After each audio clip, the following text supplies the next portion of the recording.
All right, I got a super chat from Sai. I appreciate you. Sending you lots of love. You said, "Hello."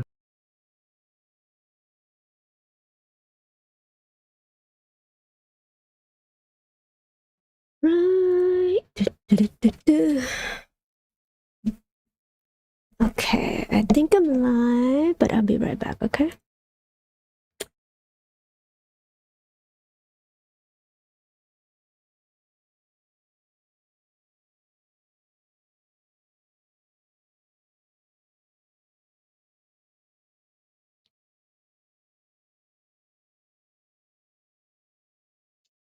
The game and I changed it to play how I like, rearranged it to my own domain. Yeah, I got what it takes, made lots of mistakes, taking shots, skipping breaks, feeling lost, feeling great, popping off, singing straight, never stopped, never changed. All the squad here to play, and I've got something to say, yeah. I work hard each and every day, I get lost in the words I say. I don't push pause, no, I push play. I won't stop till I make a change. I withdraw on the things I make. I turn flaws into flawless traits. I build tall, never capped in space. I won't stop till I hear him say,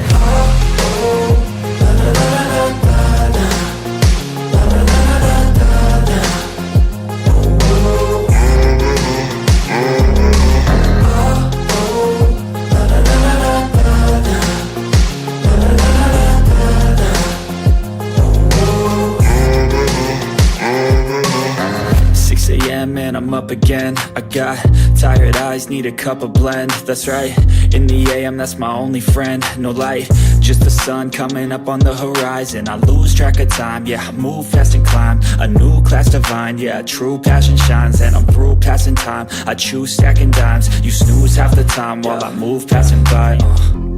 I work hard each and every day, I get lost in the words I say. I don't push pause, no, I push play. I won't stop till I make a change. I withdraw on the things I make. I turn flaws into flawless traits. I build tall, never capped in space. I won't stop till I hear him say, oh, oh, la, la, la, la, la.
Good morning, everybody. This is Saturday, and hope you have a good weekend. I'm just gonna hang out here for a little while. Excuse me. I have my coffee here. So there's a lot to talk about today. And of course, let's start with. Oh, I don't have the chart. No, I thought I had it. Yeah, so GameStop is at $13. At one point it went up to close to 15. That was pretty good. But again, day-to-day price action really doesn't matter all that much if you are here for the long term. Now, I know, for those of you who just got in here, you might not be aware of the volatility that is this stock, but just so you know, the volume is really low. So when you have low volume like this, it's very, very easy for people to manipulate down the price or up the price. It really doesn't matter with direction it goes. It's whatever direction that benefits them at that time, right? So but if you don't care about option trading and all that stuff, this doesn't matter to you, because again, you focus on the investment part of it. Are you investing or are you trading? So you have to decide, what do you want to do when it comes to owning, any type of stock whatsoever, right? So you better get clear on what kind of investor or what kind of a market participant are you? Are you a trader or are you an investor? So take a pick, and if that's the case, then make sure that you know what you're doing when you are day-to-day trading, right? And if you do an hourly chart and all that stuff, right, you get to see all this price movement right here, but it's very, very risky, to say the least. And very stressful as well, because again, you have to monitor every single candle every hour of the day. So, there's a different type of trader as well, right? You have day trader, you have swing trader, you have, intermediate trader, so to speak. I just made that up, by the way. Not just two types. So day trader, just day to day, you just get in and out, you short, you long, you whatever, right? And there's different way to make money too. Either you could buy the stock or you buy the call option and all that stuff. But that's more complicated. See what I mean? As an investor, though, we don't really care about this type of movement, right? I'm a long-term investor in here, and that's why I'm always monitoring the price, right? I'm sorry. Always monitoring the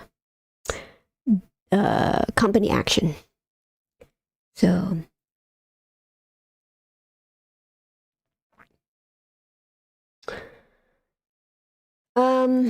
if you look at, I think there was a recent let me go to the SEC website right here and try to find a recent post. Give me a minute here. I think somebody was rewarded the share of GameStop. Okay, give me a minute here. Let me put some music on the background here too.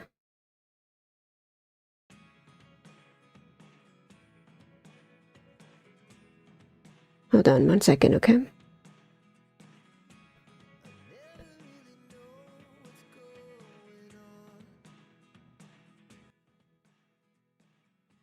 Okay, 1 second.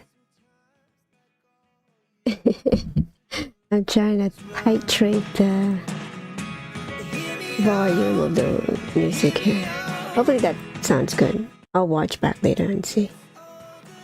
Might be too loud or something. I think that's good. Alright, so that's good. Hopefully that picked up. Alright, so I was looking at, so this is the 10th. 11th, October 10. That's 1, 11. Okay, so this is the most current filing for GameStop insider Robinson Mark Heyman.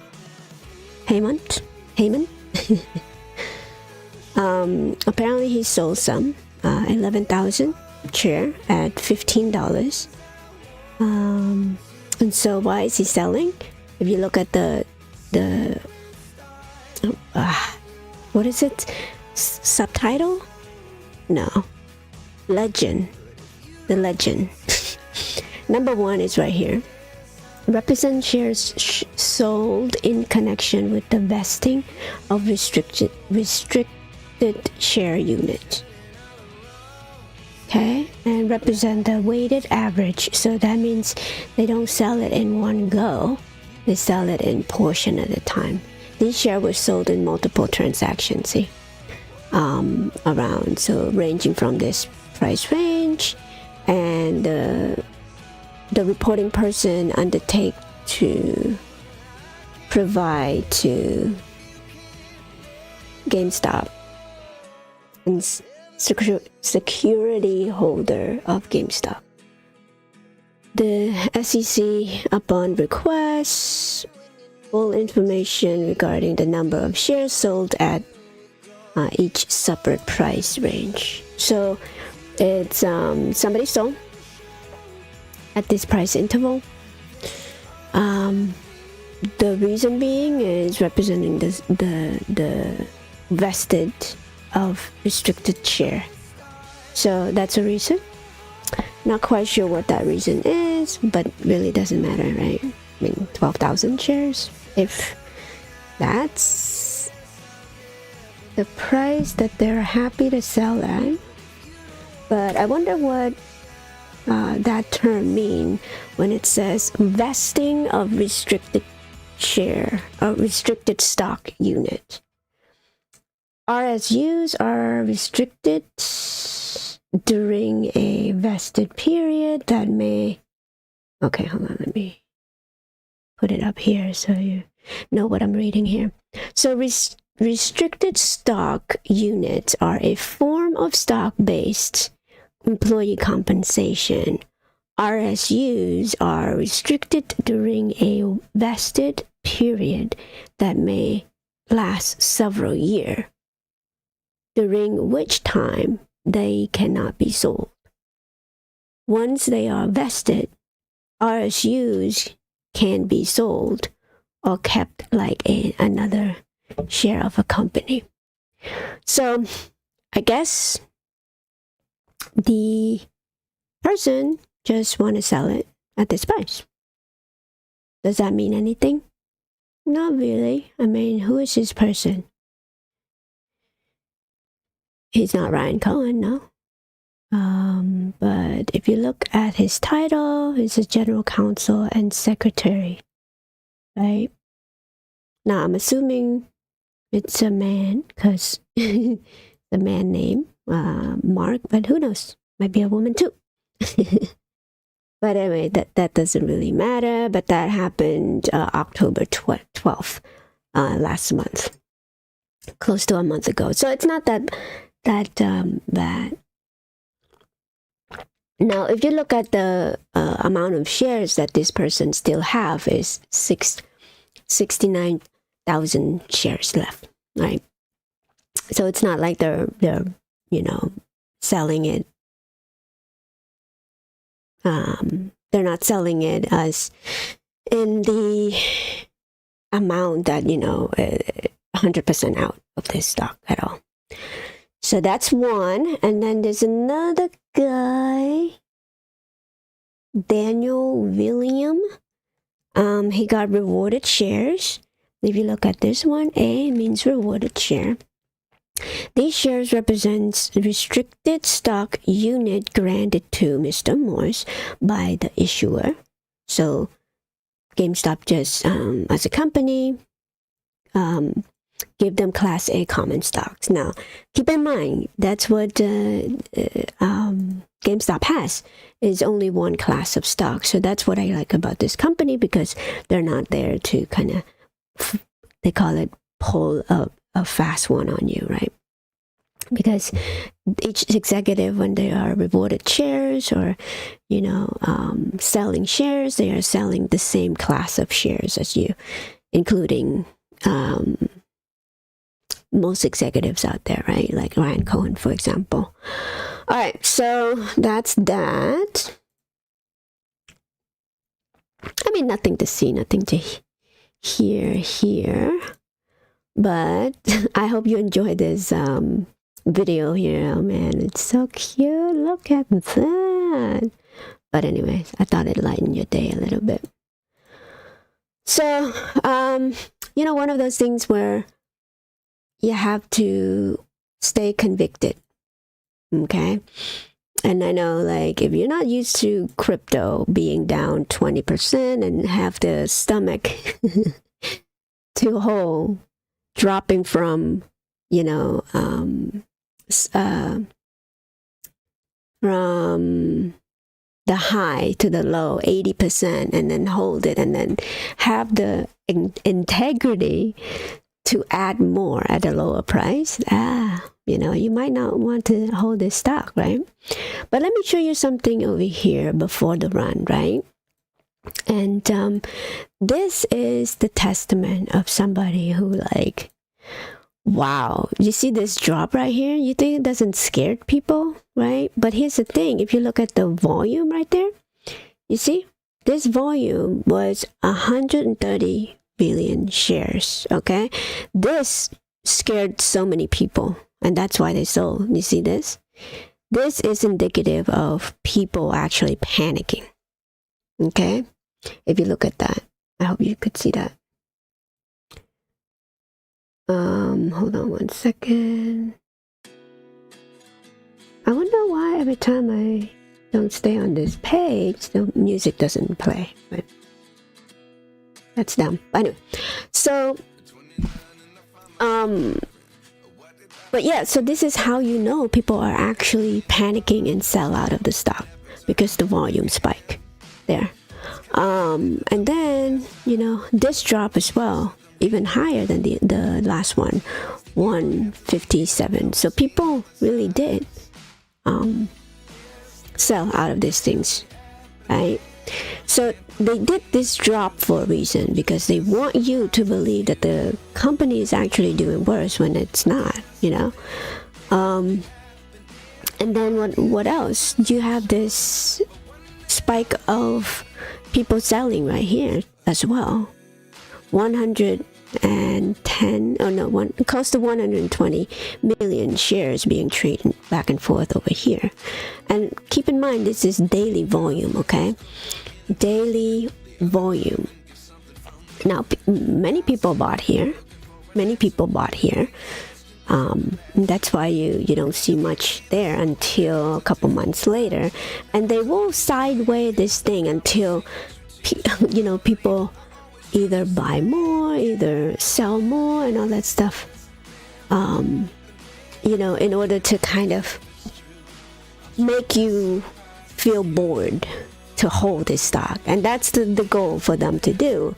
So if you were to measure from up here to here, down here, do you have the stomach to hold on to your position if it goes down to 82%, 81%, even 90%? Do you have the stomach to even add more down here?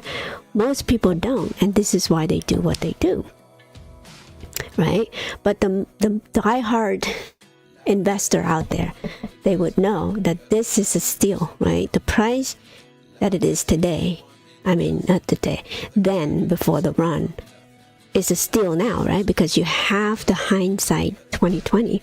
But back then, if you were to stay here, you'd probably be like so miserable, right? You're questioning yourself whether you're actually going to hold this company, whether this company is actually doing better. So the only way for you to understand and add more at this point in time is for you to understand what the company is doing by reading the balance sheet, by following what the earnings is, by following who is actually in charge of this company, right? And that's why leadership is so important in determining which one do you want to buy into, right? It doesn't matter, if you want to do it, Gamestop. It doesn't matter what company you're into. It doesn't have to be GameStop. If you want to learn to invest wisely, invest better, you need to understand how to read the balance sheets, right? Okay, I think, the market cap just went up $200 million in the last couple of days. And it moves as quickly as it moved down. It moved up as quickly as it moved down. So imagine people were catching it at $13 or even $12.90 at one point, right? But again, just to prepare you mentally, you could see something like this and get discouraged. And not even want to. You see, like if you were buying until since $8 here, and then it dropped down to $4, half of your investment, is unrealized loss of 50%. And then coming down here as well, look, if you bought from $8 to the bottom right here, 90% of your investment gone then, right? But again, does that mean the company is doing better or worse from here? Then right here, the company was actually making money. It's just that the share was attacked. It's getting attacked because of the goodwill, and we know all the story, right? And so that's why people were like, oh my God, they're going bankrupt. And then, retail got in. DFV, I think DFV got involved around here, $4 or so. And that's when Ryan Cohen got in as well. Saw the value of the company and saw the value of the turnaround plan that it is today. And now he's the CEO. Right? When he's a CEO, just got announced, and of course, they're trying to make it sound like, oh, the minute Ryan Cohen got announced, the stock went down 8%. No, no, it's actually the opposite, though. If you look at that day, hold on, which day was that? After hours, it went up, but they smacked it right back down. I think it was this day right here. Right here. See? Ryan Cohen got named the CEO, and then they just immediately smack it right back down, right? And again, look at the volume. That time, what day was that? 23rd, September 23rd. I want to see what the volume that day was. September 23rd.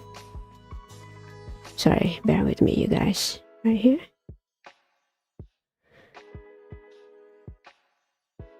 Right here. So the volume was 7.9 million shares being traded back and forth right there.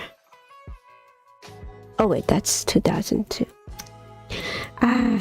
You guys, sorry. This day right here.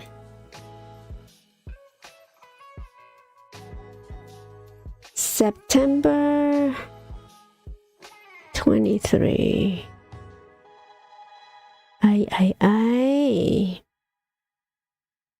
This is the most boring live stream ever, you guys. I'm sorry.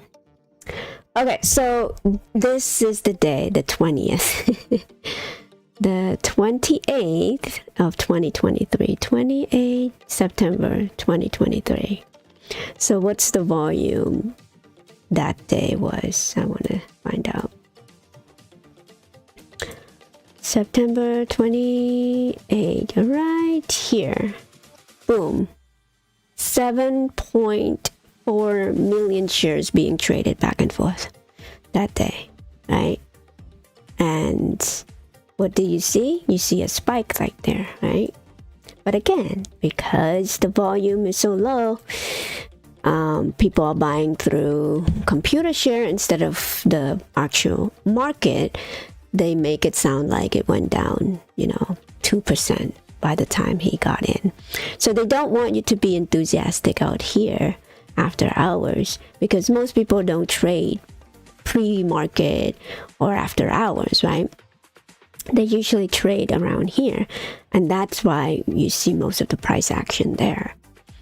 And the minute, we know that this stock has been manipulated for a couple years now, so it's nothing news here. But for those of you who are just new to this game, you better be aware. That's why being the investor is a lot better than people who buy call option, buy put option. Yes, you could time it right, but look at it. Even if you buy call option here, you thought you make money unless you sell it right here, which I bet you anything that call option is probably in the negative, because again, they didn't want you to win. They didn't start it up here. They started down here already. See what I mean? So because the volatility of, well, not volatility, because call option chain, yes, it could move the price of the stock just temporarily. But if you want to actually make money in this stock, you have to buy the actual share. Contract doesn't work anymore because they already learned their lesson, is that they're not going to let you win. They're not going to let you win that call option like it used to be, because that call option was the thing that kind of moved it. But, in the short term, right? But long run, if you continue to have this type of investor, like people who are, diehard investor in this company, and the company is doing well for, year on year, quarter on quarter, 1 quarter at a time. If they keep posting positive earnings, positive net income, it's inevitable that it's going to go up from here. Okay. And one other thing too that is inevitable is the fact that inflation is going up. Okay. Inflation is one of the things that you need to keep an eye on as well. All right, so let's go to another topic. Of course, housing was one of them. Let's go to housing topic now. I know, it's just a dream of my own self to own a place one day, right? And naturally, I would follow the real estate, video from time to time, and this guy seems to be a very good one. Las Vegas is one of the area that I'm kind of looking to, because it's cheaper housing, right? Never been there, of course, but because the house is cheap over there, cheaper than California. I'm kind of willing to look into that. But anyway, so let's listen in a little bit here. I think he's gonna tell you. Okay, I'll be right back. Hold on 1 second. That the value hasn't might lower interest rates and the dire consequences that would happen if they did that. Take a look at this clip, and then I'm going to comment on the other side. You think that house that's $900,000, that the value hasn't moved even when they raised the rates to 8%? Mm-hmm. That $900,000 house is going to be $1.4 million. If it goes to $1.4 million and Dow Jones all of a sudden goes to 48,000, you know what just happened? This whole concept of rich getting richer, poor getting poor, it became rich getting richer, poor getting poor on steroids. How the hell are you going to, if you can't afford a $900,000 house right now, how are you going to afford it in a year if they lower the interest rates to go to 3, 4, 5%? Some of these realtors that are being irresponsible, just telling everybody, well, wait till the rates come down. If the rates come down, it's reverse market crash. You want that to happen to Venezuela? Like what happened to Venezuela to happen? Oh, it'll never happen. You're just fear porn, all this stuff. Really? People can't afford to buy a house right now. There's a reason why they're renting. You're not going to have a customer qualifying for the $1.3 million home. Yes, you have equity in your house, but even if you got equity in your house, you got to find a buyer. Buyer can't afford it. There's a reason why we have so many strikes going on in America right now. People are saying, I can't afford my life. I can't afford a $900,000 loan. How the hell am I supposed to buy a $900,000, $600,000 house? So this It's so true, you guys. Like, you know, that I'm gonna post the link to this video here, and it's one of those things where you have to think to yourself, like, what the heck is going on, right? And the interest rates and all that stuff is like titrated to the point where economically, you know, younger people, even if you have $100,000, like to the point where an average median home, you have to have $111,000 in order to buy a, you know, medium-sized home, meaning like a, you know, not the rich area or anything like that. It's just medium-sized home. So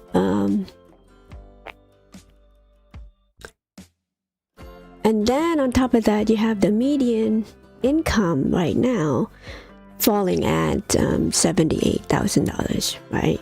And regular people who are living paycheck, and this is why Americans are living paycheck to paycheck, and doing all these things, right, in order to like, unless you have two people doing two jobs each, you're not gonna be able to afford the home.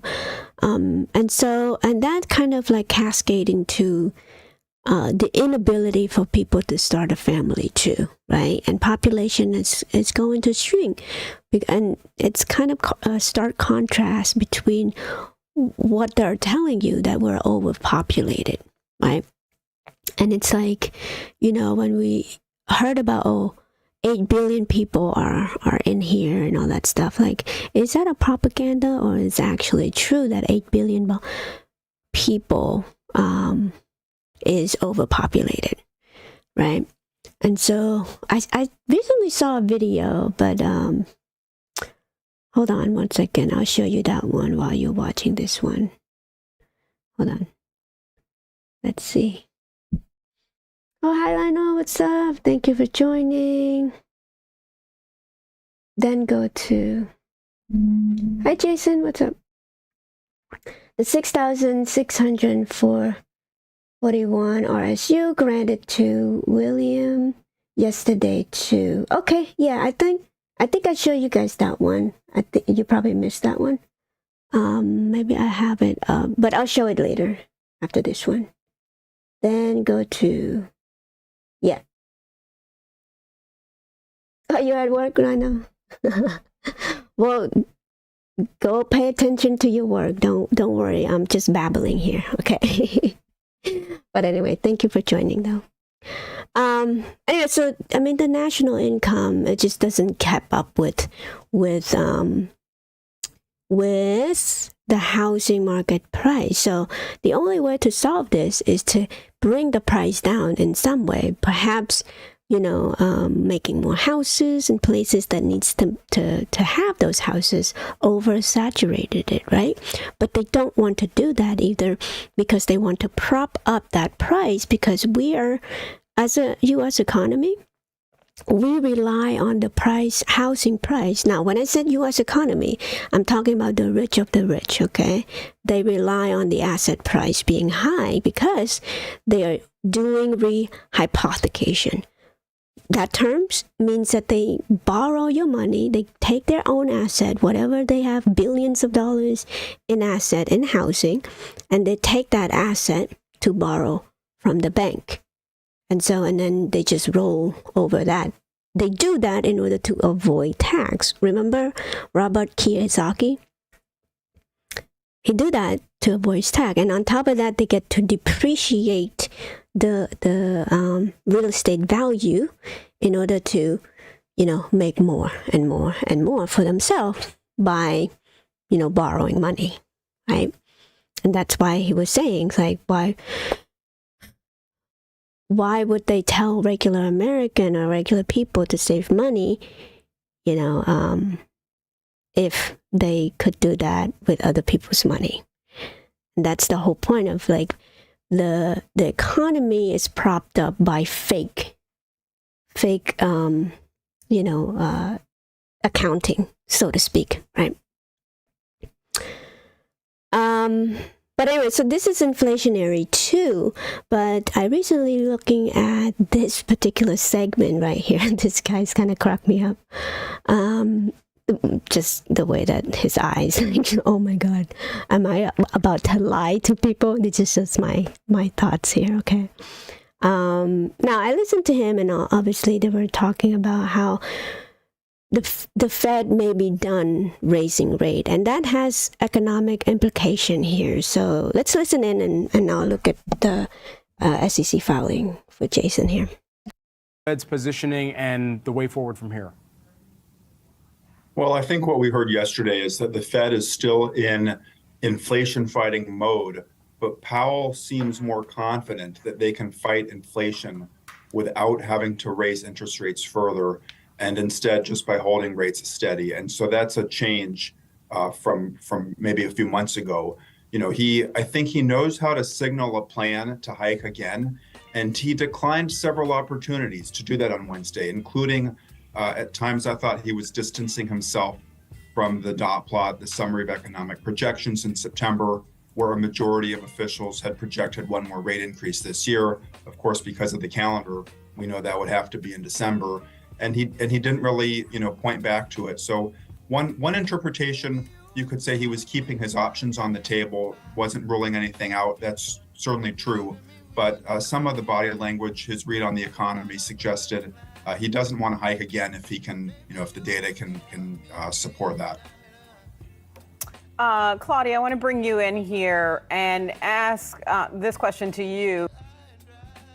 So yeah, a couple of days ago, I think on the first, Jerome Powell did speak about the rate, right, being steady, right? And of course they planned this ahead, but it seems like the language in which he's, telling the people is that they're going to be done raising rate, right? Now, the economic implication for not raising rate is that people are going to be enthusiastic about that, just that point, thinking that, now it's just going to be, the stock market just going to keep going up and up and up, right?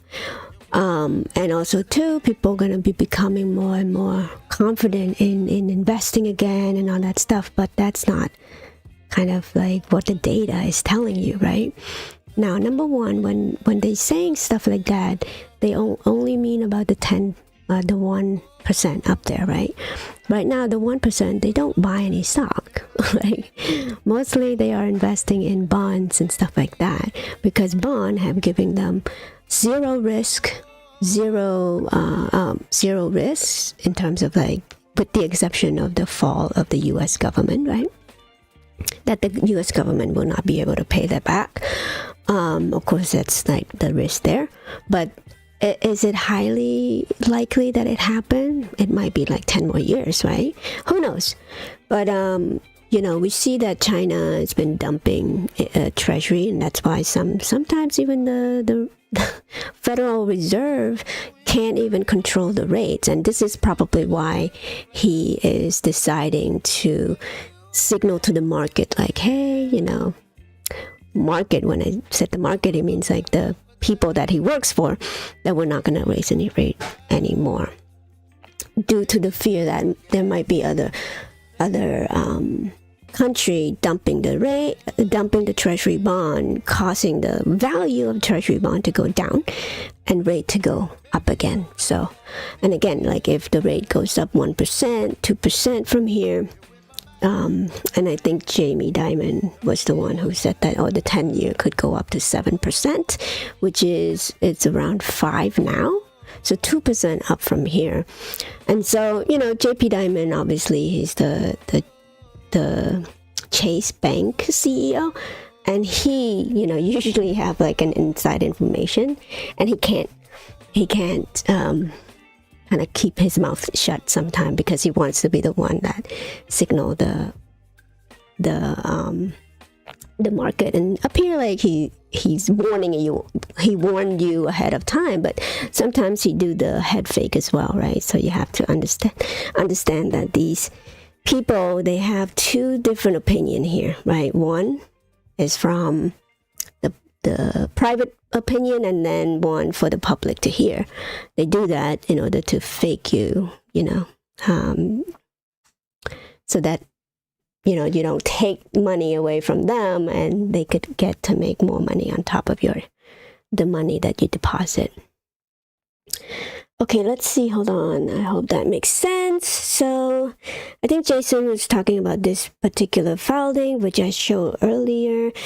Yes, so it's an RSU. It's a restricted share being rewarded to this person. He is the PAO. What is a PAO? Public Relation Officer? Maybe? Stand for.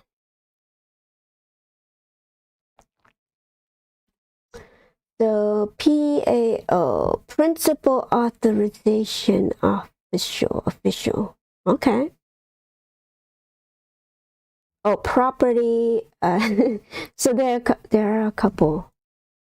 Stand for in financial term.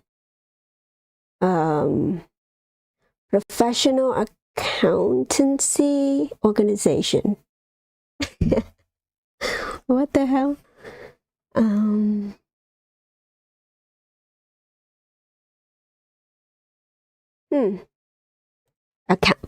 Maybe an accountant in company.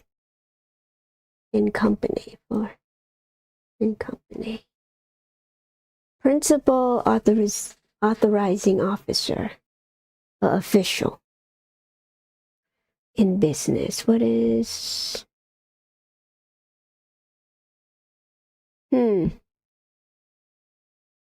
Well, POA, a PFO. What's a PFO? Remember, you guys, like I got my education through Googling things, so please. The project finance officer. Okay, that's PFO. Project finance officer. So he's in the financial sector of the company, so probably accountant and all that stuff, right? But he operating on two roles here, so that's why he got rewarded shares. Currently, he has around 23,000 shares of GameStop right now. That's pretty substantial. If the stock price goes up, these officers get rewarded handsomely, right? And so, GameStop is doing the best that they can, trying to, maximize shareholder value for whoever want to own the stock, and then also too, the executive and the shareholder are aligned interest-wise, meaning that they, the executive, because they own the share, they will do everything they can to increase the value of the stock correctly, right? Make the foundation of the company doing better and better, and so on and so forth. One of the things that I want to point out too, like I've never seen all of the old executive sold, right? Up until this point, I have not seen insider filing of those executive. That was previous executive, even the board of director, they have not sold the shares of the company yet. Perhaps they did in the dark market. Who knows, right? We don't know what connection these people have, so to speak. Anyway, so let's continue with this one. Sorry, I'm jumping back and forth here.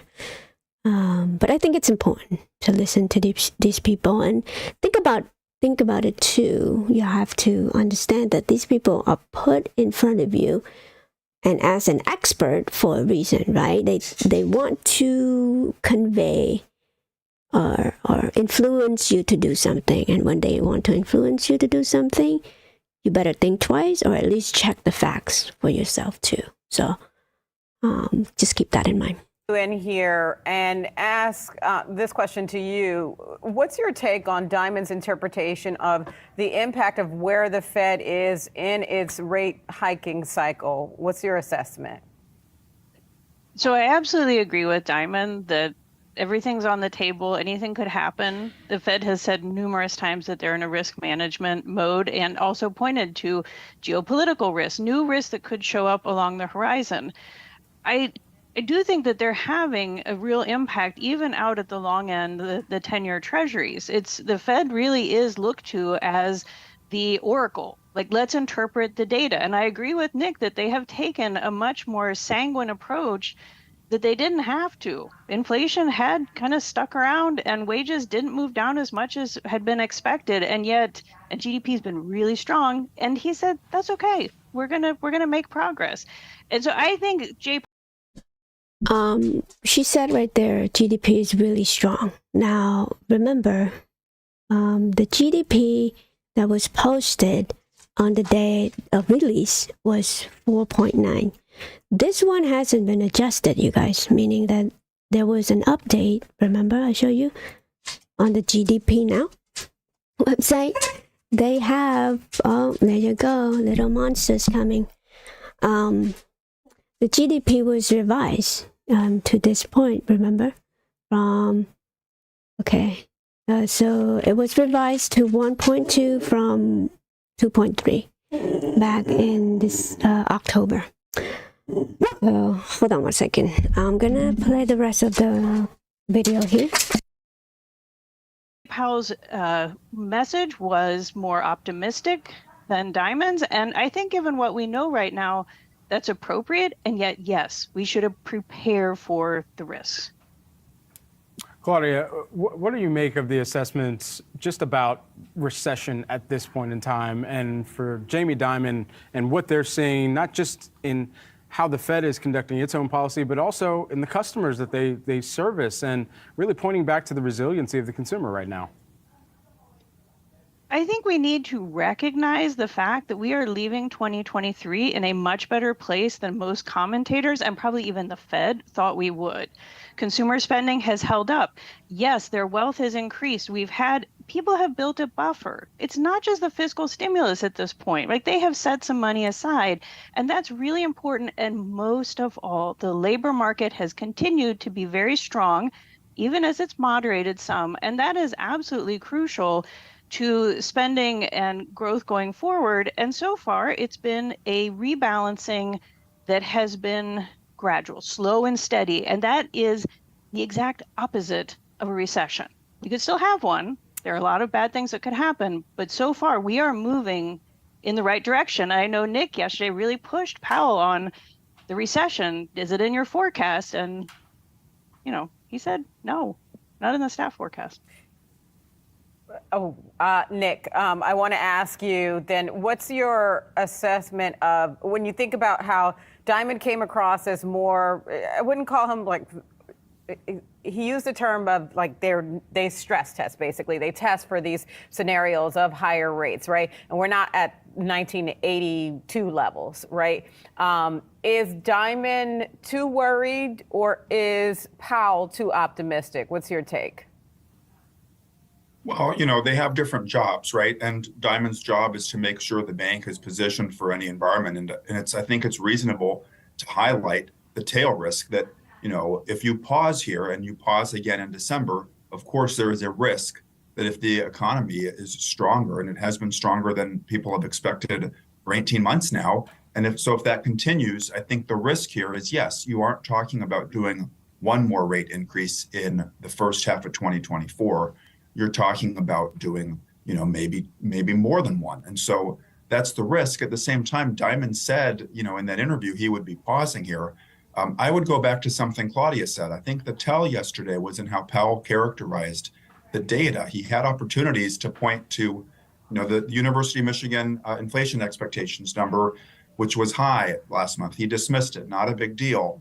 He said inflation expectations are moving in the right direction. Stronger consumer spending and hiring, not a problem because we're getting a supply side lift. And so, I thought it was interesting that he just placed more emphasis on the glass half full interpretation of the recent data rather than the glass half empty. Yeah, I mean, the sentiments here, obviously, let me continue on what I was going to say right here. The fact that, the lady that was, forgive me, I don't remember her name. She was saying, the GDP was pretty strong and all that stuff, right? Yeah, strong, but it was fake, no? Because they revised it later. The fact that she didn't even mention the revival data point here is concerning to me, right? Because these type of things is not going to, you could run on lies, the lying to the public there that, the Fed is done raising rate because this consumer is so robust and all that stuff is a lie to me, right? Meaning that they're not telling you the complete truth, right? And this segment, it seems like they're just trying to tell you, soft landing is here, meaning that you're not going to see the recession for the rest of your life and all that stuff. That's what Janet Yellen usually say. But we all know, all of us feel the pinch, right, of living paycheck to paycheck, and even the housing index thing that we just saw, that the fact that you have to make $100,000 to buy a regular home is insanity, right? What hope does young people have of owning a home unless you have a lump sum, right? But even if you have the lump sum, think about it. The property tax is going to be insane. The property tax is going to be insane. Depends on where you live, right? And so 1% of a $1 million home is $10,000 a year. And if you make only $50,000 a year, even though you have a lump sum to buy a house, you still, 10,000 divided by 50,000, right? Divided by 50,000. That's 20%. Just the tax alone on $1 million home, right? Well, assuming that the house that you bought is $1 million, but yeah, that's ridiculous too. So you probably get a one studio apartment for $500,000 type thing. And so if the Fed was thinking about lowering the rate or even just keep it flat for a while, these type of things get ingrained in the psyche of a market participant, right? Eventually they're gonna be like, the housings keep going up, so yeah, I'm gonna bend over backward in order to own a house. But then they couldn't afford it because layoff is about to hit, right? And they keep bringing up the fact that the labor market is stronger. Well, if the GDP is being revised down, what do you think the job market? Do you think it's going to revise up? Of course not. I mean, down, sorry. Unemployment rate. Remember, we want unemployment rate to be low in order to get the economic churning of the velocity of money, right? But if the unemployment is high, 10%, 50%, or anything like that, that's the Great Depression time type of things here. So I was looking at the rate hike. So why are they trying to tell you that lowering rate is best? Now, look at the history of rates here. If you think about in the 70s right here, right? This is the 70s. This is the 80s. This is the 90s. And this is the dot-com bubble, right? So when the rate hike happens, this is the booming, this is the bubble, right? Think about how many people back then like had a .com, or how many company out there that has the .com at the end of its name, pump up like crazy, right? So that when was the bubble happens when the rate was at 6%. So we are forming the same bubble here, right? Now, the minute that the Fed lowered the rate dramatically right here, that's when the bubble pop. So that's what that guy was saying, that when the Fed lower the rate, usually the stock market's going to crash, but the thing that will increase is housing, right? For a while, until the rate goes up again, that's when the housing market kind of bubble start to form, right? And then you see the 2009 bubble, right? So now you see like this mini little crash right here. That was what is it? The coronavirus, right? We know that. But this is when they should have creeping up the raise rate, higher, a little bit higher, or at least stays at 2%, But instead, they were at 0% for a long time, for 5 years since then. 5 years and then 6, 7 years actually. So, and then they just started to raise rate, before the coronavirus, and then they see the pop of the thing too. So I bet you anything the coronavirus was created to kind of mask this whole thing here, because with just that little tiny blips of raising rate, longer period of time, but small little rate hike there caused the market to go down, or forming the bubble here. So the bubble is even larger now.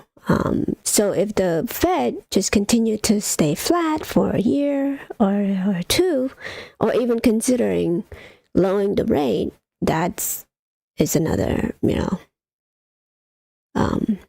bubble form even higher. So that's why you see the S&P 500 went up like crazy in the last couple of days. Let's see if you S&P 500 right here. So you see that, like that little gap up like there, that's insanity, right? Normally you don't see this type of move unless they want to fake it out that, it's a strong move here. But anyway, I saw some chart earlier. Hold on, that's daily chart, right? That is kind of give you the same feeling here of a gap up than right here. So, hold on. So right here, see that? Like it's the same pattern right there. And then the same pattern right here. So the gap up, the gap down is meant to kind of trap. They call it a bull trap. Trader out there who thinks that, oh yeah, it's over because the Fed is pausing, because whatever, or the Fed is lowering the rate, it's going to be straight up from here, right? And so most people probably buy call here, right? And then got fake out and then drop down like crazy again. Now, I'm not saying that it's going to crash from here at all, but the risk is a lot higher. Right? You have the geopolitical happenings right now where, Israel and Gaza conflict is heating up. Last I heard, Turkey was going to kind of join into if Turkey would have attacked Israel. Now, Turkey is a NATO country. So if Turkey were to attack Israel, what does that mean for United States? I bet you anything United States would attack Turkey, its own NATO ally. And that is the insanity of our leader in this country. It's, but anyway, I don't want to get too political here because people might pull their hair out or something. Anyway, as far as what else there? Oh, dot plot, yes. Okay, so the economic projection is based on this chart right here, right? And of course, the Fed is supposed to, it doesn't mean that they will, but this is just a guideline for investor out there to know what's going on at the end of, certain years, right? And of course, they do this in order to prepare, people who have money in the stock market and know how to read these type of things. And of course, anything that the Fed is doing, you think that this big guy don't know already? Of course they do. And that's why, you see people,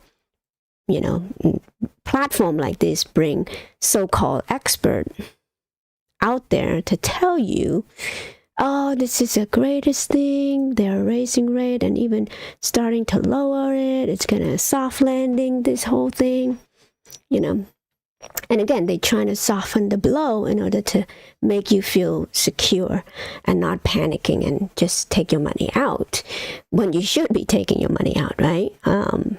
So again, it's to manipulate people into doing what they're not supposed to be doing, doing the wrong thing at the right time for them. Okay, so in 2024, the dot plot is telling you that the rate, so this is like based on the vote, right? Majority of people want to lower it a little bit, right? So on average, they want to lower it to 5%. So right now it's 5.5. And they want to lower it next year to 5%. Okay. If they do that, of course, inflation is going to keep going up. Housing market's going to keep going up, meaning like the price of your home's going to keep going up, making average person even less likely to own a home because, again, like the expenses, and think about the insurance as well. Insurance, I've heard like it's double the amount for some people who just bought the home today. And then on top of that, you have fee upon fee. So by the time you get to the house, whether it's just $500,000 home, it's still, it's still substantial just for a studio apartment, right? Well, in San Diego anyway. So let's see. I think that's all I have. But that's last topic. So for the last topic, of course, like this has been, I don't know if it's passed already, but they were too big to fail. Okay, so this regulator is trying to make it easier to label non-bank, that means company, publicly traded company, as too big to fail. And this is terrible, because when you have the status of too big to fail, look at what the bank is doing to us all, right? They were able to influence the regulator to lower the rate, to deregulate themselves so that they could self-regulate. What happened when you have a self-regulated body?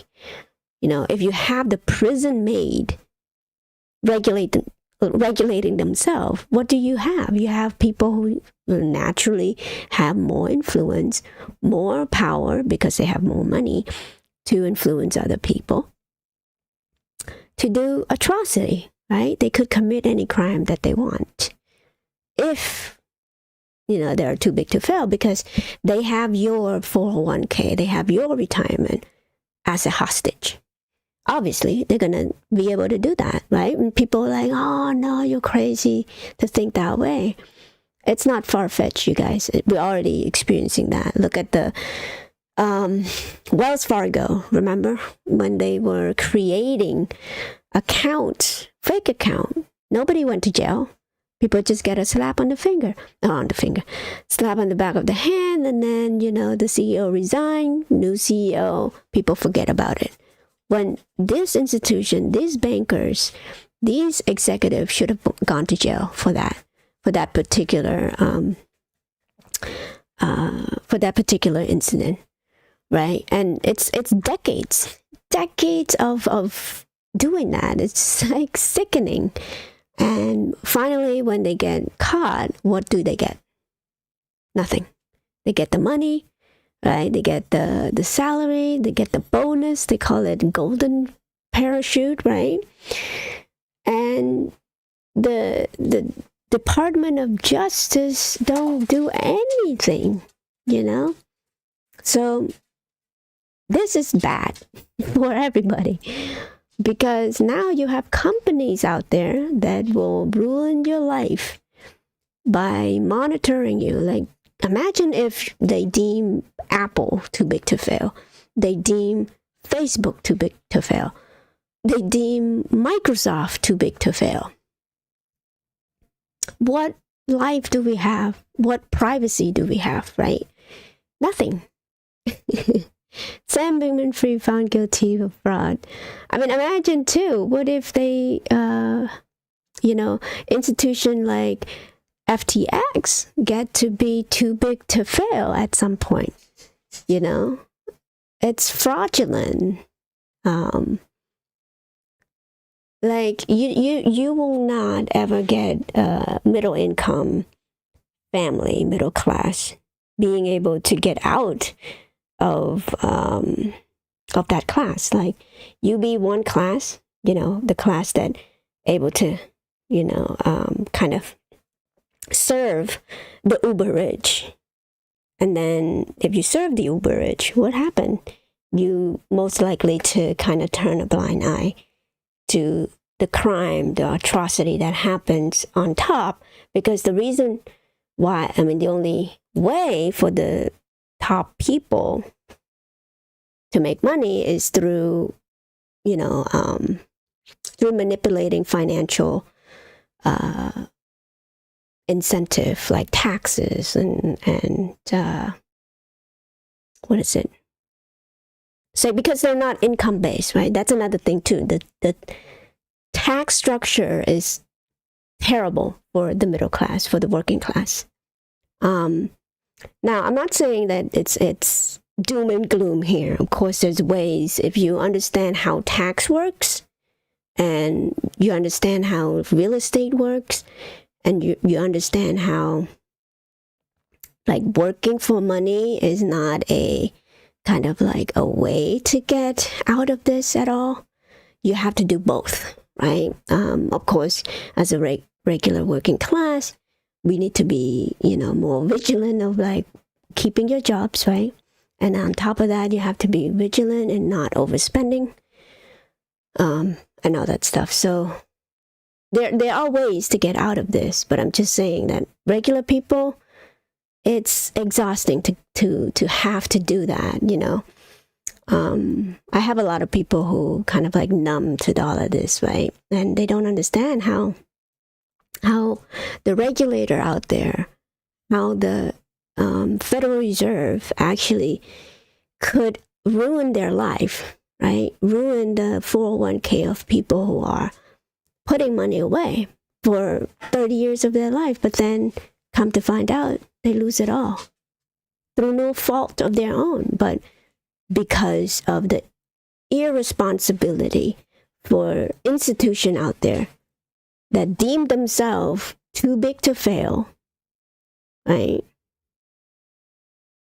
And screw over everybody else except themselves, except the 1%, except the people that, had the inside information. Mind you, Jerome Powell sold out his whole entire position, and people don't realize this. Up here at the top of the market, literally, Jerome Powell. So if you look at, hold on, let me see if I could find that. Okay, give me a minute.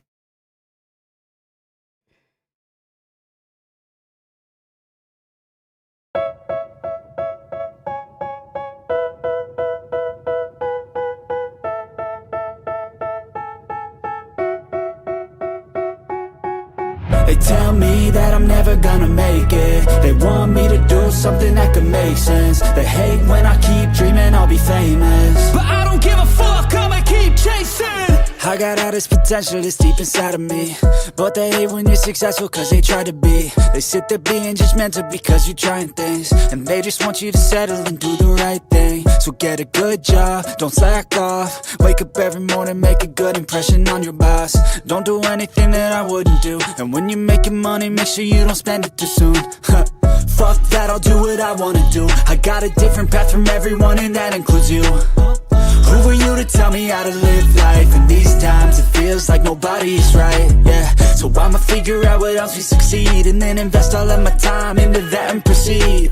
I need whatever the hell could make me happy, and I don't think you have a clue what could that be. They tell me that I'm never gonna make it. They want me to do something that could make sense. They hate when I keep dreaming I'll be famous, but I don't give a fuck, I'ma keep chasing. They tell me that I'm never gonna make it. They want me to do something that can make sense. They hate when I keep dreaming I'll be famous, but I don't give a fuck, I'ma keep chasing. I think this life could be special if I get rid of the devils. They think that I am a rebel, I think they want me to settle. There's nobody on my level. They think that work is too stressful, I think that work is essential. The grind is all in your mental, and I don't think you understand what I'll go through just to be in control of my life soon. All the negativity, man, I'm immune. I don't really need a mask with all I've been through. I've been making changes for the ages. 5-10 year plans are contagious. I attack that shit, I'm tenacious. And if you ain't, get the fuck out of my way then.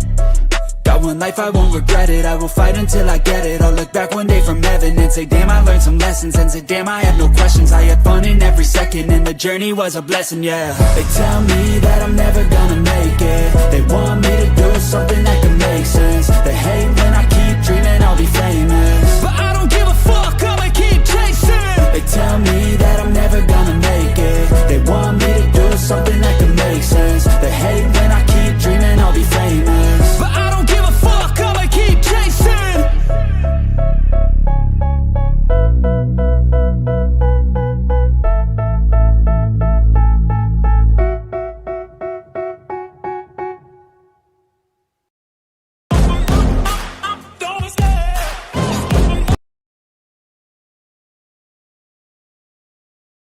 All right, sorry about that. So, yeah, I couldn't find the one that was talking about Jerome Powell, but there are other Federal Reserve official that were trading stock during that time. So if you look at, let's see, in September 2021, the media highlight that large financials carry out a Douglas Fed president, Robert Kaplan, Boston Fed, Eric, let's see, during 2020.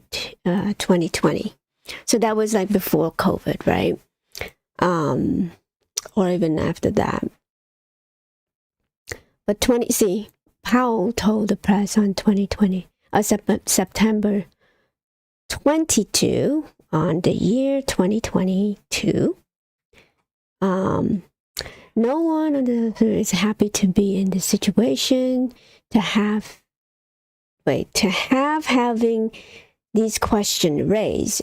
Sometimes they take very, very seriously. No one is happy? Like, what? Like, is that like insider trading and all that stuff? Like, there's no integrity in this in this body of official, right? And that's the danger here. Remember when they said like, oh, and I remember this too, because like moral hazard or something like, oh, why wouldn't you just print money to help people if you could keep printing and printing to help all these institutions, all these companies and all that stuff. It's like, oh, we were afraid of moral hazard, right? Oh, that was a financial housing thing. It's like, moral hazard, how about this? What do you think about, you know, people who have insider information trading in and out of stock, you know? No individual stockholders. Hold it for it. Toby, come on. Okay, 1 second.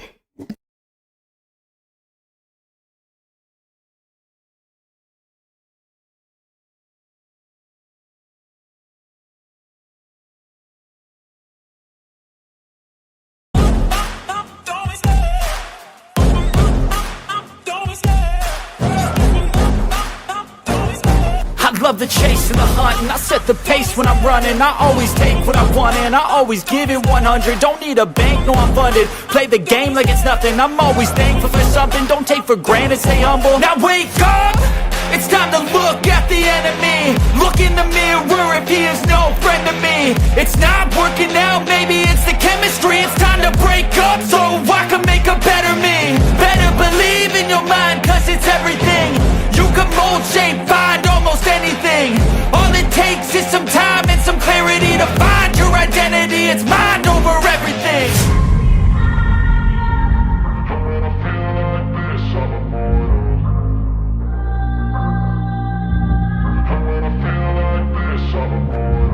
And when I feel like this, I'm immortal.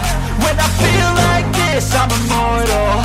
When I feel like this, I'm immortal. When I feel like this, I'm immortal. Don't stare. Just looking up. Don't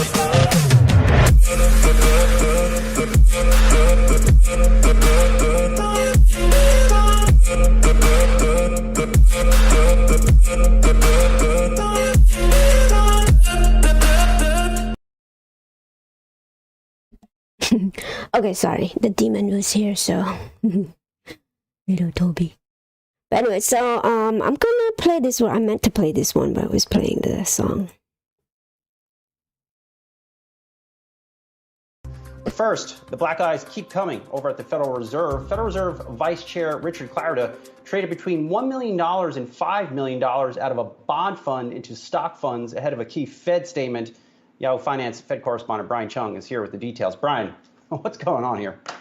Well, as you mentioned, the punches just keep coming for the Federal Reserve as part of this ethics scandal that it's been dealing with. We already know the departures of two Fed presidents from the Dallas and Boston Feds as a result of their stock trading. In the case of the Boston Fed president, it was real estate investment trusts, in addition to a number of multi-million-dollar transactions from the Dallas Fed in a number of stocks. And now we're hearing that at the board level, Federal Reserve Vice Chairman Richard Clarida, as reported by Bloomberg over the weekend, made a number of multi-million-dollar transactions right before the Federal Reserve started pulling its emergency actions in response to the financial spin-out from the initial months of the COVID crisis in 2020. The Office of Government Ethics filing shows that on February 28th, the Fed Vice Chairman rotated a number of millions of dollars out of a bond fund into two stock funds. One was the PIMCO Stocks Plus Fund, and the other one was an iShares MSCI United States Minimum Volatility Factor Exchange Traded Fund. Basically, the idea, I guess, was to get out of bonds and get back into equities, given the sell-off that we were seeing in those initial months of the crisis. Now, the transactions themselves, again, were multi-millions dollars, somewhere between $1 and $5 million is the granularity of the detail we got from the OGE report. And the Bloomberg report notes that a Fed spokesperson said that those transactions, quote, represent a pre-planned rebalancing to his accounts. And they also added that these transactions were not done during a blackout period, which is the current status quo for restrictions on the ability of Fed officials to make trades, and said, quote, the selected funds were chosen with the prior approval of the board's ethics officials. So the Fed seems to be sticking to its guns on these transactions being compliant with the current ethics rules. But of course, the question is whether or not the optics might force the Fed vice chairman to perhaps resign. Now, of course, his term as Fed vice chairman does expire in January of next year anyway. We'll see if the Fed vice chairman maybe faces pressure to bring that forward a little bit earlier, Brian. Hey, Brian, I want to follow up on this because with the Kaplan and Rosengren examples at first, the Fed also said that they were compliant with the letter of regulations. No? So, that didn't end up forestalling them stepping down. So what are you hearing in terms of the potential likelihood that could happen again?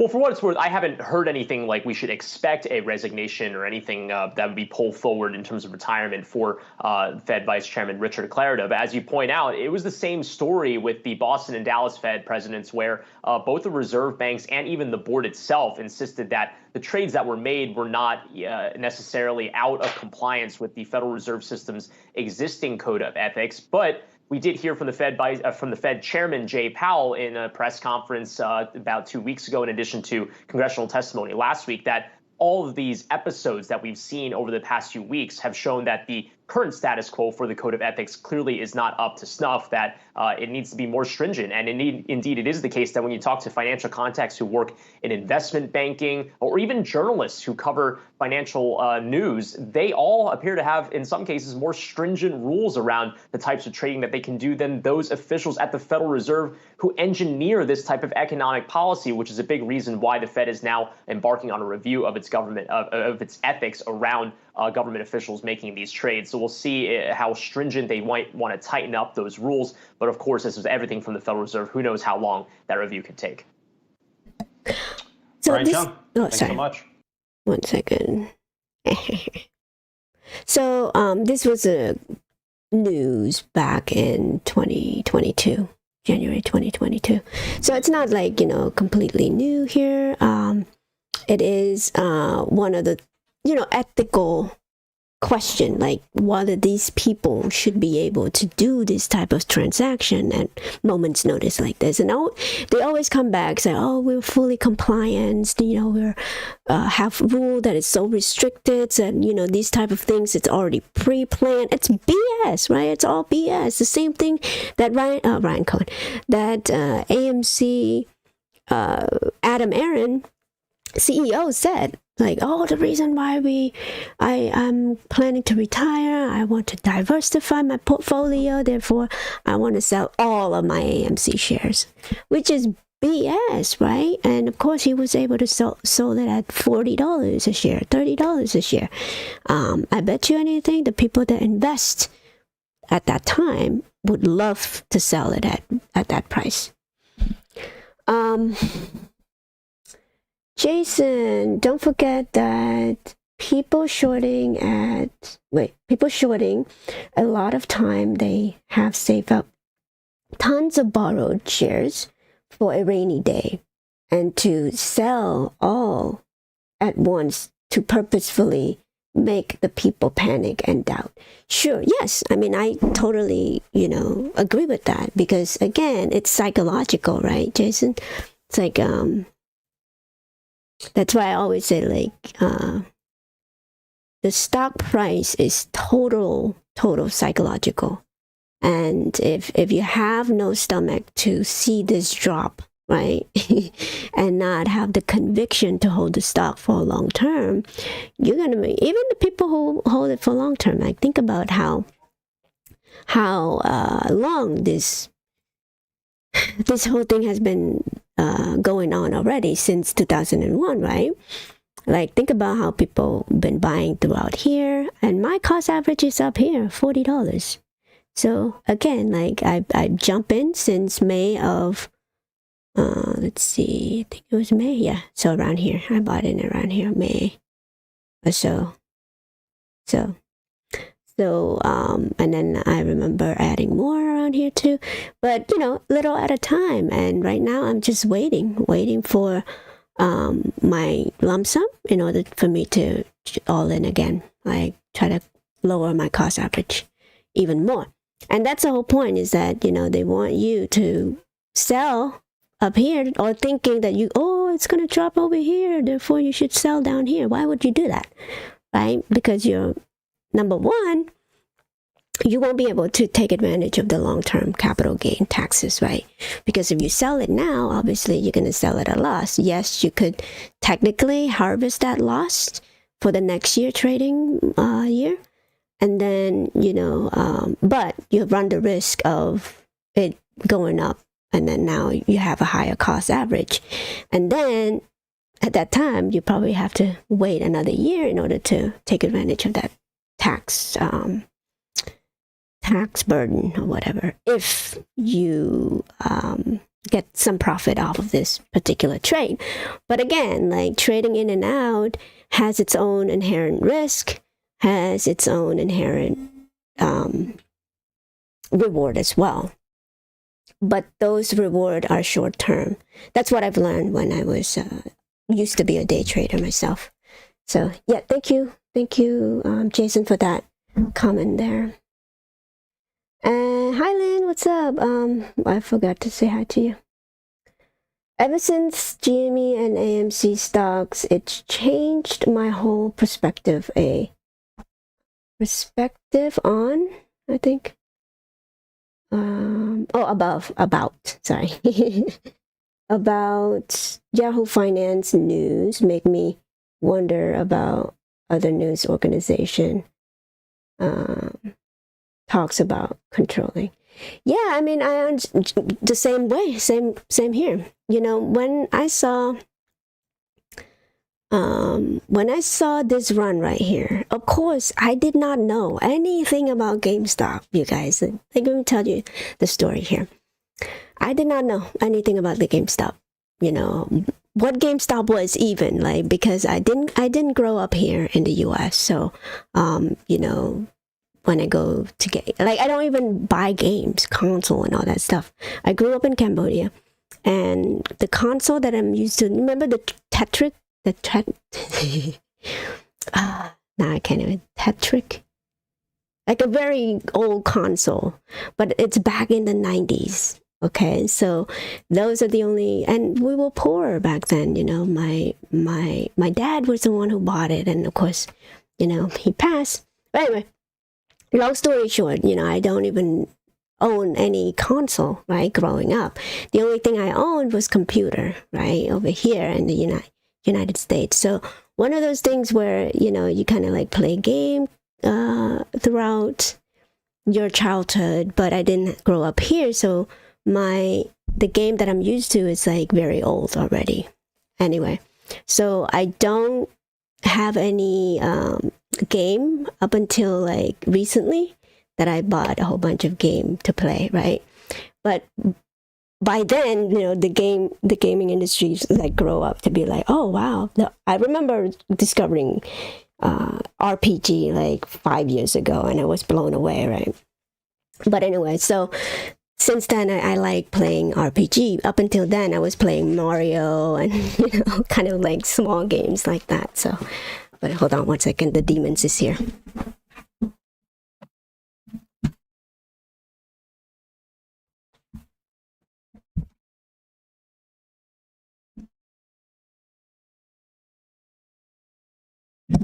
Sorry. But anyway, so back to the GameStop thing. When I heard about it just like anybody else, right? I heard about it on the news.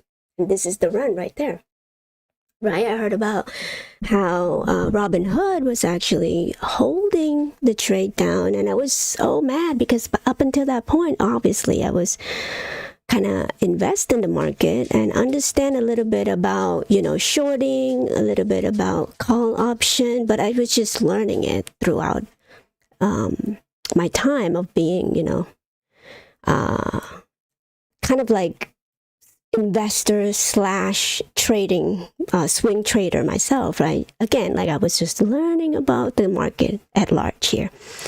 And during that time, I was, I think I got into Robinhood around 2017, right here. But again, GameStop was not in my radar whatsoever. And so this is when I start to pay attention, right? But this drop right here, I thought it was over. And I saw DFV was questioning in the whole financial committee and all that stuff, and he doubled down right here, right? And this is where you see all the enthusiasm coming again. And then I think around this time is when I got into AMC, actually, like, oh, AMC is the same as GME and all that stuff, right? And then I start to question, it's like, hey, is this something that actually true, right? And one of the things that makes me question, number one, like starting to question, right? And I was all in to AMC at that time. At that time when I was like starting to question, because like I was like, oh my God, like I put my whole portfolio of my Roth IRA into AMC and make some money on it. Like, you know, I did trade in and out because, you know, one of those things where I'm like, hey, I'm up pretty substantially, like 5 times my money here. I better kind of take some profit. And then I went into like SoFi a little bit there and kind of trade in and out there too. But and then one of the things that I was looking at was CNBC. Remember Melissa Lee, CNBC?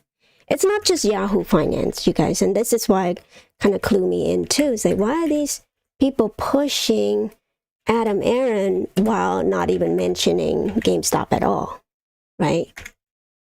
And so I'm like, okay, they're saying that Adam Aaron was able to be this new frontier of investor, or let's see. And they always like ape this, ape that, right? And of course I fell into that too. One of the things that I'm like, yeah, you know, beat the big guy and all that stuff. Little did I know, I'm like, well, why did Adam Aaron do one things and then turn around do the other things, right? And so I was like, man, I better dig more into Adam Aaron. And that's when I saw Moran's video about Adam Aaron and how the actual company, not only Adam Aaron, but the actual company is like not doing well at all. And they would they would act the wrong way in the wrong time in order to kind of decapitate retail investor, right? Anytime there's run coming up, there's good news coming up, they would always say something like to, what was it, the time? Hold on one second. I think I'm not telling the story well here.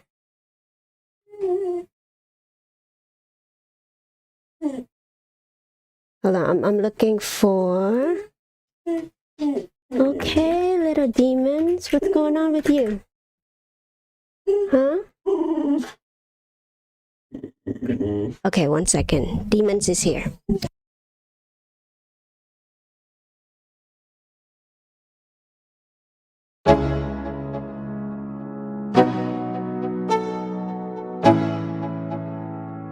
Let's go. Yo, I'm like an addict, do I gotta have it. I ain't even playing, got a really bad habit. If it moves, gotta grab it, fuse like a magnet. Lose, won't have it till I'm doomed in a casket. I ain't playing, got a weird mind. If you work 8 hours, I'ma work 9. If the shit tastes sour, you should taste mine. I'ma stay in power for a long time. Get up, nah, I ain't a quitter. Toss me the ball, I'm a really big hitter. Big picture, I'm a straight killer. Rising the song to the highest bidder. Got juice, got gas, I'ma move fast. New shoes, new tracks, like who's that? I'm new, come back, better than last. Yeah, it's a new me, never gonna look back. I'm never gonna look back. Cause damn, I was built to last. You move slow and I move fast, and that's facts. Only I can make a change. Slowly take a step today. I will never be the same. Cause that's what it takes.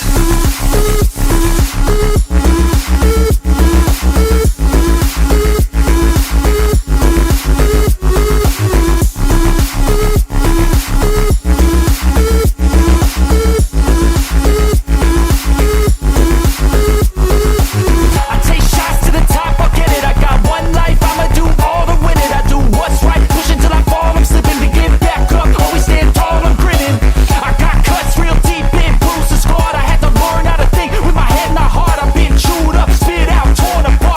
picking up all the pieces is a form of art. I'm never gonna look back, cause damn, I was built to last. You move slow and I move fast, and that's facts. Only I can make a change, slowly take a step today. I will never be the same, cause that's what it takes.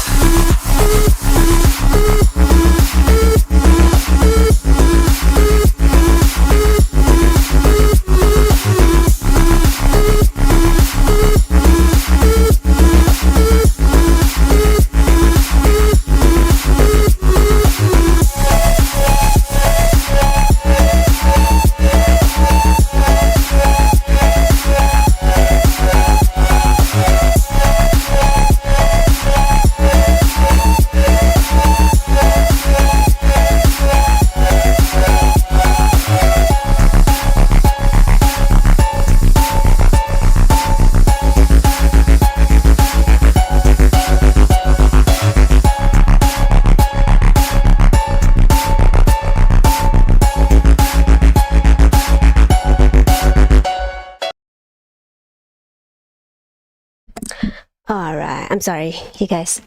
Let me finish by telling you the story that I was like, so go back to Adam Aaron, right? This is when I started to question. So, okay. I got lucky because back then it was coronavirus, right? And I was able to kind of like understand in the stock market what to do, what not to do, and all that stuff. Like 4 years before that, right? And at this time, I was kind of trying to educate myself on the stock market. What's shorting mean? What's, well, actually, shorting was not in my vernacular at the time, but I was kind of learning about the option market, right? So what it means to buy a call, what it means to sell a put, and all that stuff, right? But again, like I was not confident enough to make that trade yet because I understand that it was risky because you could lose 100% of your money when you buy call option, when you buy put option, and all that stuff. But I was aware that you could make money based on selling call and selling put. Did not know anything about shorting, like or naked shorting, right? Until the news back then of AMC, GME, right? So around this time, I was like looking at AMC as a potential run because of the, open back narrative, right? So I got lucky. I got into AMC around this time right here. Now, I did not buy at that time it was like $4 something, right? I did not buy until right here. Because I probably wasn't kind of like, again, I got lucky in this trade because I looking up this thing and it looks like a Bitcoin chart at the moment. I was like, oh, this is kind of like easily could pop, right? And again, like just a amateur way of like looking at things. And so I was like, oh, let me wait, right? If I see this pop, I'm going to add, around here or whatever, right? Or I'm going to wait until it bounce off of here and then go. So I remember telling myself, okay, if I see more, so I add a little bit here, around $7 or $8 right here. Just a little bit, maybe $100 here and there. I was like, okay, let me wait until it go back a little bit more, and then I go. So come to find out, I saw like in a couple of days later, as you see here, I was like, oh my God, it's gonna take off because again, foolishly for me, I'm like, well, I need to add more. And so this is when I went all in, kind of like, okay, I'm gonna kind of try to swing trade this thing for a little bit. So I did that, and then my portfolio went berserk the next few days. And I remember seeing the $72. I did not sell. Oh man, I wish I had done that. I did think to myself, I better sell half, but it's gonna go higher. The greed within, the trading mind. It's just like, oh, what if it's gonna go, to $100, right? So in my mind, I'm like, okay, if it's hit $100, I'm gonna sell half, right? So I was like, okay, let me wait a couple of days. And the next day it went down like pretty substantially. And I'm like, okay, let me do some research here. What's going on? Is it where, and this is where I got trapped into thinking, oh, it's the same thing. It's going to go. But I did have the fortitude to say, okay, if it bounce again, it's going to do that little, like, it's not going to go up here, because I did try to do the trading thing or understand what the chart was. So I was able to kind of sell around here. I was like, okay, it's gonna come back down if it doesn't hit the first peak. Sorry. And so I was like, okay, let me just sell half, and then sell half here, and then I sold the whole thing until I was like, okay, let me wait, to, I think I got back in, like I kind of forget about it a little bit, kind of get back in around here, right? Around here. Kind of trap myself in and say, okay, it's like, this is when I discover Madcore and trades and all that stuff. And it was like an exciting moment to me, right? It's like, oh, it's going to go. And this is where I start to tell people too, people at work and all that stuff. And, Lionel was one of them. And it's like one of those things like, you gotta get in here. It's going to go to the moon and all that stuff, right? So you got trapped in there, and it was like, well, how about GME, Well, GME was not on my radar until like, I think it was around May or something. May of, I think this year, right there. May or March. I have to go back and look at my trading, on Robinhood, but the timeline might be a little bit off. But I just remember saying to myself, okay, there's putting Adam Aaron in front of your face. CNBC, right? Interview, and I remember seeing trade interview with Adam Aaron, and I was enthusiastic back then. It's like, hey, you have a CEO here. It never been done before, where the CEO goes straight to the retail investor, right? That's what it was painted as, that the CEO is down to earth enough to talk to the retail investor, and little did we know he was just manipulating people, right? But at the time, I didn't see it then that he was manipulating a retail investor, right? Again, I was trapped in that ape mentality, and so I began to be like looking into Adam Aaron as a person, and then remember what happened? Oh, Hycroft mining. That's when it got me to think like, okay, of all the mining company in the world, why this one, right? And this is where I start to look into like Hycroft mining and all that stuff. It's like, hey, it's not making money, but maybe he sees something we don't see. This is the mindset that you were trapped in. That, oh, he's a CEO. Of course, he knows better than I, right? And then what happened? Oh, and then the commercial thing, right? With Nicole Kidman. It's like, why are you spending money to do that? So like little at a time, I began to be like questioning his action, every single action that he did. And the thing that cracked my bag was Ape. That's when I'm like, oh, I'm all in. But by this time, I was trimming off my position slowly. I only instead of 100% in, I was 50% in of my portfolio then. And then, of course, when I realized that, okay, Ape is coming along, that's when I'm 100% out of this play. I think Ape was around here somewhere. Yeah, so I sold most of my position and told everybody that I told to buy into AMC to get out as well, because Abe was not the last straw. It's this guy is not for retail at all. And then after Apes, obviously the Antara Capital and all that stuff. So that happened. And, you know, we know that up here they were selling to Medrick, right? Mudrick Capital and all that stuff. That is like the guy who owned the majority of Highcroft Mining. And so that connection was so like, it's blatant that he was actually, that's how I found out, or I come to the conclusion he's not for retail, right? And subsequently as well, like even most recent happenings right here, of course, this is when the trial happened, like the lawsuit. I guess a bunch of investors was suing him. And this is the day that kind of solidified what, I mean, of course, like the Ape one was enough to tell me that this guy is like, you know, manipulating retail investor, but also this one right here. Remember this run? This is the run that the judge was pausing or at least deny a request to settle or something like that. And it rocketed.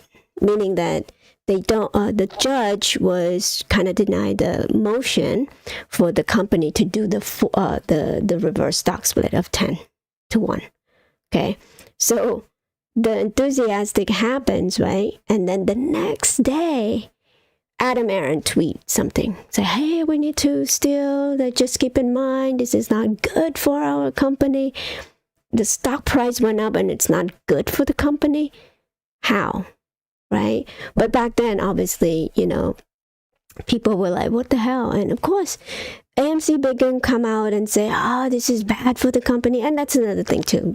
AMC Bigham's is one of the, like, still pumping this stock up. And man, like even if it goes up from here to here, 3x from here, it's still at $3. So people who bought right here, up here, they are down significantly. So again, they probably want to mimic this or make it look like this is the same fate for GME as well. That's why they are coupling that two stock together to trick people into not seeing the potential of GME. And that's the whole point of telling people that it's a meme stock, right? When you hear that term being coined before this happening, AMC, GME, before GME, actually it's GME. Before this, they don't coin the term meme stock yet, right? Meme stock is meant to be a derogatory term in order to deter people from investing with GME, AMC, Bed Bath & Beyond. You see how those companies got associated with GME? It's synonymous with GME. And this is why every time they cover Ryan Cohen, they bring, you know, Bed Bath & Beyond with it.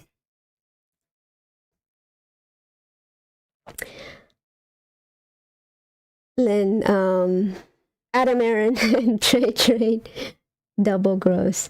Yeah, I mean, but back then, of course, like we got hooked. I even got hooked on trade. Now I know like he has his own, you know, thing there, and it's just like the level of manipulation back then. It was so, it's like they did it pretty well, right? They get everybody hooked on the movement of apes and all that. And of course, you're right, Moran's has gone through all of that too.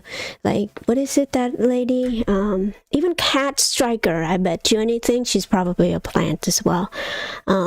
Apparently Cat Striker is a waitress who buy banners to fly all over the place. That's AMC to the moon banner that you see all over the beach area and all that stuff.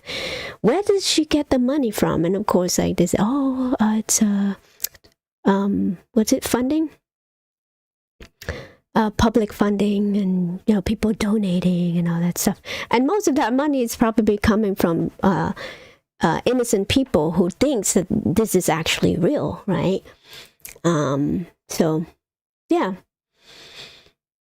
But I mean, I could see through that, and I'm so glad that I could see through it, and I'm so glad that people like Moran's around to kind of like beat some sense into or bring truth into what it actually is. And of course, like, we're not out of the woodwork yet, right? Of course, the manipulation is endless. This stock has been pummeled down. The reputation of GME has been tarnished to the point where, can we return from that, right? And I think we can, because through perseverance. It's only through perseverance, through high conviction investor out there who believe in Brian Cohen and the leadership that is in GameStop right now. And that's what I invested for. I invested in the people, right? If you look at the big company out there like Amazon, at one point in history, people don't even believe in Jeff Bezos, right? They always say, oh, what is he going to make if he's only selling books? It's an online bookstore, and all that stuff. And of course, Amazon grew to be the behemoth that it is and the monopoly that it is, because perhaps there's some kind of understanding of the financial aspect of it, right? I don't know if you guys know about Jeff Bezos, how he used to be working in the financial industry as well, as a hedge fund or some fund manager. And do you think it's all his plan all along, right? I think it's all his plan all along, but I'm just a conspiratory mind here. Oh my God, I've been in here over 3 hours right now. That's bad. That's bad. All right, guys, I'm sorry I babble all around this, but yeah, I mean, like, the story hasn't ended yet, and of course, we're still holding this stock, and my heart goes out to AMC investor out there who still think that this stock's somehow gonna come back to life. I mean, due to the earnings coming up right here, November 8th, after hours. So that earnings, we will see, man. Like, is it gonna be good enough? And I know, like, there's Taylor Swift concert things.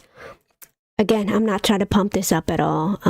Again, like, is it going to be enough to pay off the debt and all that stuff? And again, they're not going to pay off the debt. They're not going to make that choice to do that because there's no reason to. This company has been under control already on Terra Capital. People probably loading it up right here. They own most of the senior note, right? Most of the debt, most of the covenant. So they're not going to give shareholder anything. Even if you see the price goes up over here, they're not going to give shareholder anything when you have shareholder equity in the negative. So, I mean, I showed you guys that before, and of course, Marantz has done that before as well. Trailing 12, shareholder equity of $2.5 billion in the negative right there. It just means it's shareholder equity. If you buy that share doesn't mean anything in in notional amount. That you don't have that. And again, the new proposal to hold